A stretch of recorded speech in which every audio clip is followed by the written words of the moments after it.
Magandang araw, welcome sa channel ni Child of God. Ngayon, ibahagi ko sa inyo ang aking kalaman sa karunungang lihim. Narito, tigal po ng nunong Diyos sa Diablo. At kung bago ka pa lamang sa channel na ito, huwag kalimutan mag-subscribe and click the bell icon para laging update sa mga bagong video. Maraming salamat.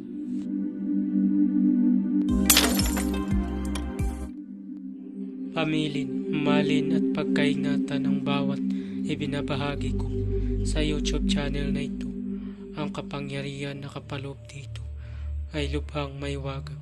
Gamitin lamang sa kabutihan at pagganap ng kalooban ng Diyos.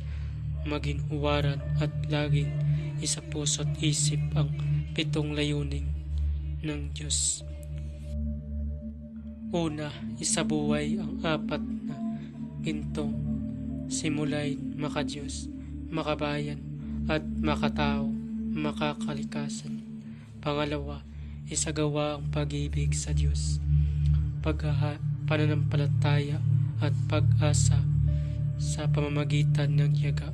Pangatlo, isakatuparan ang kabutihan, katuwiran, kalinisan, katotohanan, kadalisayan, kaliwanagan at kababaan ng kalooban.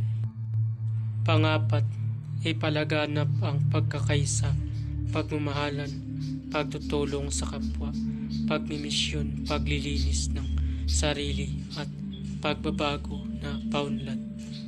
Panglima, magkaroon ng pagagalangan, pag-unawaan at pagmamahalan sa isa't isa bilang mga kapatid at kapwa-tao. Panganim, maging dakila sa isip, sa salita at gawa para sa Diyos sa bayan at tao. Pangpito, ipagpatibay ang kautusan ng Diyos, tumulong sa pagpapaunlad ng katawan ng bawat kasapi ng samahan at tumupad sa adikain ng Diyos sa tao. Sa pamamagitan ng pagsunod sa mga layuning ito, ang isang naghahanap sa Diyos ay makakasumpong sa Kanya at hindi pagkakaitan ng Kanyang liwanag. Pamamaraan, maghanda ng isang kandilang puti at tubig na pang basbas. Pwede rin itong direktang iip ang orasyong ito sa Diablo or sa mga makakaliwang kapangyarihan. Sindihan ng isang kandilang puti at magdasal muna ng isang Ama namin, isang Aba Ginoong Maria, isang luwalhati at isang sumasampalataya.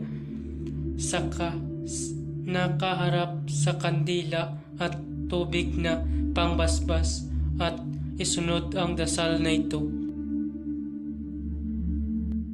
O Diyos na makapangyarihan sa lahat, Yahweh El Shaddai, nawa ay ipagkaloob sa akin ang kapangyarihan na mapugnaw ang anumang masamang kapangyarihan. Narito ang orasyon na usalin sa isip ng 3 beses. Atar, Abrakatar, Barmatar, Sidarum, Pu. Atar, Abrakatar, Barmatar, Sidarum, Pu. Atar, Abrakatar, Barmatar, Sidarum, Pu. Pag nasabing po ay iip sa tubig o sa taong may sakit o sa diablong namiminsala sa pasyon. Babala, ang lahat ng mga orasyon na aking ibinabahagi ay lubhang makapangyarihan. Gamitin lamang sa mabuti. Kung sino man ang gumamit sa masama ay mayroong bad karma, maaari maghirap habang buhay hanggang kamatayan. At kung bago ka pa lamang napadpad sa channel na ito, huwag kalimutan mag-subscribe and click the bell icon para laging update sa mga bagong video. Maraming salamat po.